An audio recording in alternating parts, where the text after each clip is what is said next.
Така. Както казвате... Казахте ми, че е укрит, обаче това е доста сериозно обвинение. Не знам как бихте могли да докажете, че е укрит от правосъдието. Значи, за какво става въпрос?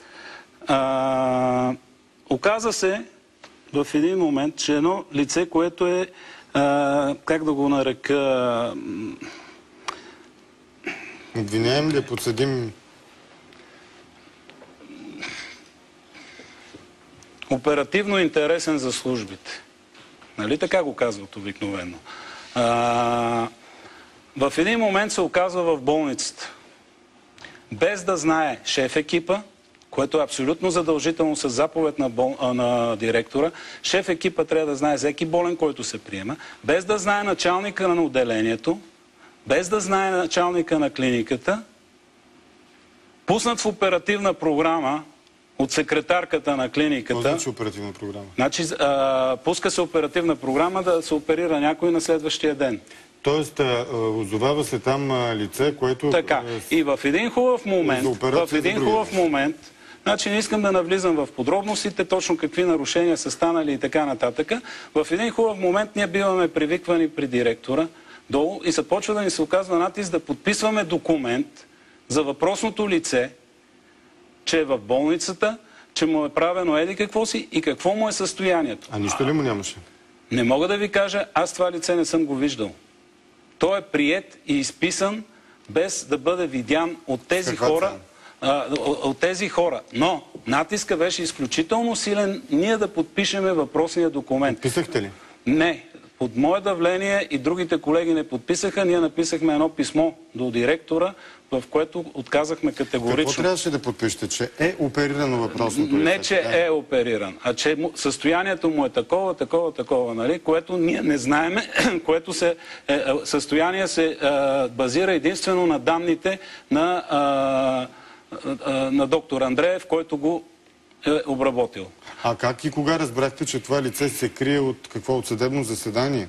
Ами, те гръмниха медиите, не знам, аз лично не знам как такът съд и следствие. Тоест той не се е явил на дело? Най-вероятно не се е, защото медиите го издържаха. Не мога да ви кажа, защото предполагам, че е следствена тайна. Но знам, че знаеха шефа на секцията доцент Кастелов, съместник директора доктор Джунков и директора професор Раденовски. Те знаеха за този случай, ние не знаехме и те почнаха да ни натискат това нещо да го... Известен ли е този обвиняем? И обвиняем ли? Популярно лице ли? Ами смятам, че е по известно дело. Но не даймете да ме питате повече, не бих желал аз да... Смятате, че това лице е укрито, така ли? По този начин? Така излиза. Не мога да го кажа, но така излизат от фактите. Така, и имам още един интересен случай. Имам данни от дистрибутори на метали, импланти, че на тях се оказва натиск от страна на шефа на секцията, доктор Кастелов, че той бил поел ангажимент към директора и те трябва да завишат цените на изделията.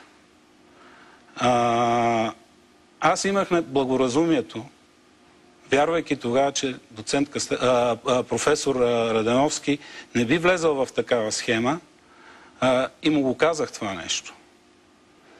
Но първо е факт, че някои изделия при нас са по-скъпи от същите такива изделия в други болници и всичко след това, което се случи, явно дойде повече. Кой прибира парите от разликата на завишени според вашите твърдения цени на изделията? Значи според това, както се казва, шефа на секцията доцент Кастелов го е искал това нещо от дистрибуторите с оправданието, че имал ангажимент към директора. Благодаря ви. Трябва да приключим 8 часа и 2 минути. Доктор Бойко Тошев с 27 годишен стаж в Пирогов, с примери, които чухте много добре.